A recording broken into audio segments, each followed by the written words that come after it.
मिले न मोहे शिव, ढूंढाई में हरिद्वार और काशी, मिले तो मन के भीतर ही जब बन बैठी मैं उनकी दासी। जय शिव शक्ति। शिव शक्ति की कृपा हम सब पर सदैव बनी रहे, प्रभु से ऐसी मैं प्रार्थना करती हूँ। Thank you divine, thank you universe. Hello my all beautiful souls. सबसे पहले तो आपको नए साल की ढेर सारी शुभकामनाएं।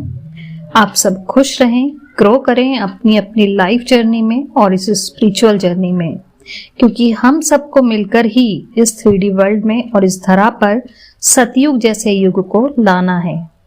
हमारी ग्रोथ, हमारी कोशिशें ही इस सृष्टि को बचा सकती हैं और हमें डिवाइन द्वारा दी गई जिम्मेदारियां भी तो पूरी करनी है। तभी तो भगवान ने हमें ये आध्यात्मिक मार्ग दिया है, हमें चुना है उस काम के लिए। हम सबको अपनी अपनी पुरानी लाइफ से निकलकर, अपने पेन से निकलकर, अपने ट्रॉमास से निकलकर, अपने कर्म बंधनों से निकलकर इवॉल्व होना है।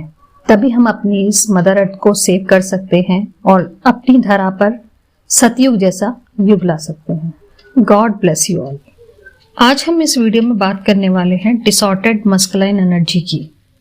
डिसऑर्डर्ड मस्कुलाइन एनर्जी बोले तो विकृत पुरुष तत्व, यानी सरल शब्दों में कहूं तो बिगड़ी हुई मस्कुलाइन एनर्जी। अब जैसे कि हम जानते हैं कि हम सब में दो तरह की ऊर्जा, राइट साइड पिंगला नाड़ी यानी मस्कुलाइन एनर्जी और लेफ्ट साइड ईड़ा नाड़ी यानी फेमिनिन एनर्जी लिए हुए हैं। जब ये दोनों एनर्जीज सपोज 50-50 के रेशो में होती हैं, यानी कि बैलेंस में होती हैं, तो कोई भी पर्सन अपनी लाइफ के हर क्षेत्र में उन्नति करता है, चाहे वो मनी हो, करियर वाइज हो, लव लाइफ हो, रिलेशनशिप्स हो, हेल्थ, वेल्थ, हर तरह से।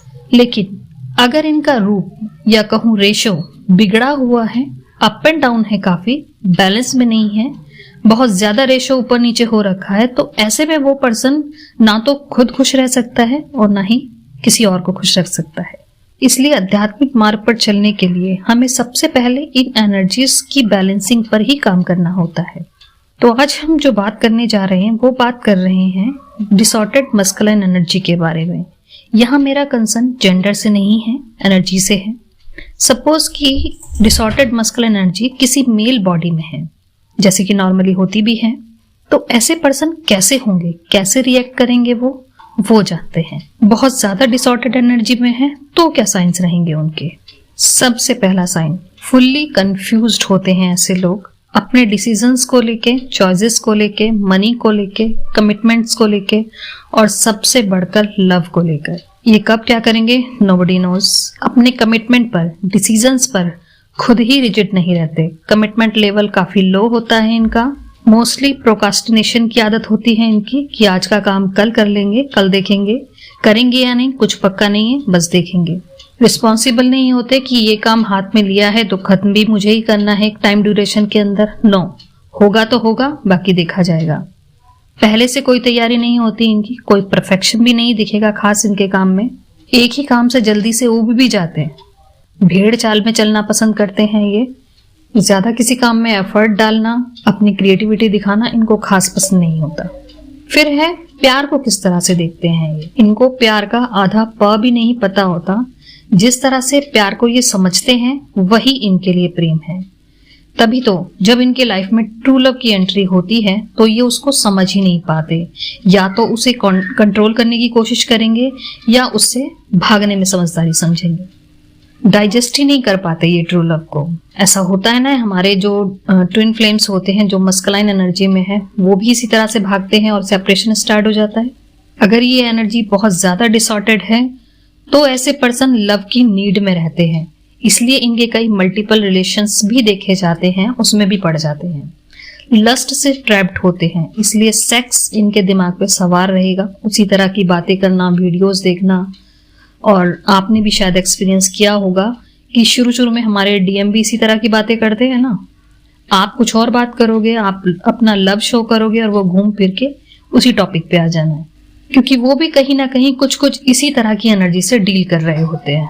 ये लोग अटैचमेंट को ही लव समझते हैं। लव की परिभाषा इनकी अपनी ही बनाई हुई होती है, जिस तरह से ये करना चाहते हैं।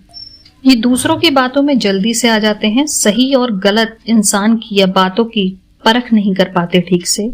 इसीलिए इनके पास काफी जो लोग होंगे वो चीटर, फ्रॉड, चापलूस टाइप के लोग होंगे, बट ये उनसे भी अटैच रहेंगे। आप कितना भी समझा लो इन्हें, घूम फिर के दौड़ के इनको उन्हीं के पास जाना है, क्योंकि वो लोग इनको अटेंशन देते हैं, इनको एडमायर करते हैं, और एडमायरिंग और अटेंशन इनको बहुत पसंद आती है। वो अपने मतलब के लिए ऐसा करते हैं और ये समझते हैं कि वो इनके अपने हैं। ये अपने मियाँ मिट्ठू भी काफी होते हैं, कोई मौका नहीं छोड़ते अपने आप को गर्वान्वित महसूस कराने का। ब्लेमिंग टू अदर्स, जिन पर इनका कंट्रोल रहता है उनको फटाक से ये दोषी ठहरा देंगे। जो लोग इनके एहसान तले होते हैं ना, जिन पर इनका कंट्रोल रहता है, उनको रूल करते हैं। डोमिनेटिंग नेचर होता है इनका। अपनी ही बात इनको ठीक लगती है, खुद को सही साबित करने के लिए तर्क वितर्क करते रहेंगे, अनावश्यक बहस भी करेंगे, क्योंकि खुद को सही साबित करना है ना, इसलिए। एक प्रॉब्लम और भी होती है इनमें कि ये अपनी बात दूसरों को ठीक से समझा नहीं सकते, क्योंकि कहीं ना कहीं खुद भी क्लियर नहीं होते अपनी ही बात से। और सही बात तो किसी की सुननी ही नहीं है। सही बात तो 100 में से कोई एक बात होगी जो इनको ठीक लगेगी और ये मान लेंगे, अदरवाइज नहीं। कम्युनिकेट ठीक से नहीं कर पाते बिकॉज थ्रॉट चक्रा जो होता है इनका ब्लॉक्ड होता है। फिर है छुपे रुस्तम होते हैं ऐसे लोग, बातों को हाइड करके रखते हैं, ज्यादा डिसऑर्डर्ड हैं तो अक्सर झूठ भी बोलते हैं, लेकिन मानेंगे नहीं, एक्सेप्ट नहीं करेंगे। एक्सेप्टेंस नहीं होती इनमें कि वजह मैं हूं, नहीं मानेंगे। ईगोइस्टिक होते हैं, अपने माइंड के अंडर रूल काम करते हैं, दिल की नहीं सुनते, दिमाग की ज्यादा सुनते हैं।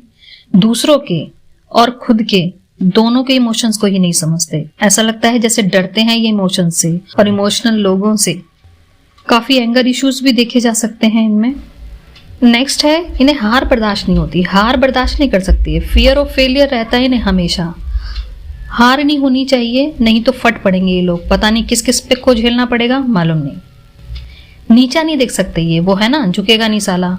वैसे चलो वो तो गलत लोगों के सामने ऐसा करता है, लेकिन इनको तो सही और गलत में कंफ्यूजन है ना, तो इनको तो पता ही नहीं है सही और गलत। यही तो इनका सबसे बड़ा कंफ्यूजन होता है। प्राउड और ईगो दोनों में फर्क नहीं कर सकते ये। लव और अटैचमेंट दोनों में फर्क नहीं कर सकते ये। एडिक्टेड भी हो सकते हैं किसी नशे के, दवा के, बुरी आदत के, क्योंकि वो इनको अपने पेन की दवा लगती है। स्पिरिचुअलिटी से भी परहेज रखते हैं ऐसे लोग। फेमिनाइन एनर्जी को, फीमेल्स को अंडर एस्टिमेट करते हैं। फीमेल्स की कोई खास वैल्यू नहीं होती इनकी नज़र में, उनको रिस्पेक्ट नहीं देते, जैसे कि इनकी रिस्पेक्ट कम हो जाएगी ऐसा करने से। सेक्स, मनी, पावर, ईगो इनके सर पे सवार रहता है, जिसके चलते काफ़ी सारी परेशानियों में उलझे रहते हैं ये लोग और सही लोगों पर भरोसा नहीं कर पाते। तो ये लगभग टोटल साइंस थे जो मैंने आपको अभी बताए हैं एक डिसऑर्डर्ड मस्कुलाइन एनर्जी के। अब ज़रूरी नहीं है कि ये सारे के सारे साइंस सिम्टम्स एक ही बंदे में हों। अगर आधे भी पाए जाते हैं तो उसके पर्सनैलिटी चार्ट में डिसऑर्डर्ड मस्कुलाइन एनर्जी है, यह हम कह सकते हैं। अब ये तो हमने नॉर्मल डिसऑर्डर्ड मस्कुलाइन एनर्जी की बात की। अगर किसी में है तो वो कैसा होगा, लेकिन एक ट्विन फ्लेम अगर डिसऑर्डर्ड मस्कुलाइन एनर्जी से डील करता है तो क्या ये सारे साइन उसमें भी देखने को मिलेंगे? नहीं, मैं ऐसा नहीं मानती, क्योंकि ट्विन फ्लेम्स पैदा ही अपने कुछ खास क्वालिटीज, वैल्यूज के साथ होते हैं। जैसा कि मैंने ट्विन फ्लेम कैरेक्टरिस्टिक वाले वीडियो में बताया है कि उनकी क्या विशेषताएं होती हैं, लिंक डिस्क्रिप्शन बॉक्स में भी है। तो इनमें सारे के सारे ये सिम्टम्स पाए जाए, ये इम्पॉसिबल है। अगर ऐसा है तो आपको अपने कनेक्शन को छानबीन करने की ज़रूरत है, कंफर्म करने की ज़रूरत है। अच्छी तरह से देखिए, जांचिए, परखिए कि आप सच में ट्विन फ्लेम कनेक्शन में हैं या कुछ और। जब ये डिसऑर्डर्ड फेमिनिन एनर्जी या disordered masculine energy worst condition में होती है तो वो नार्सिज्म का रूप ले लेती है।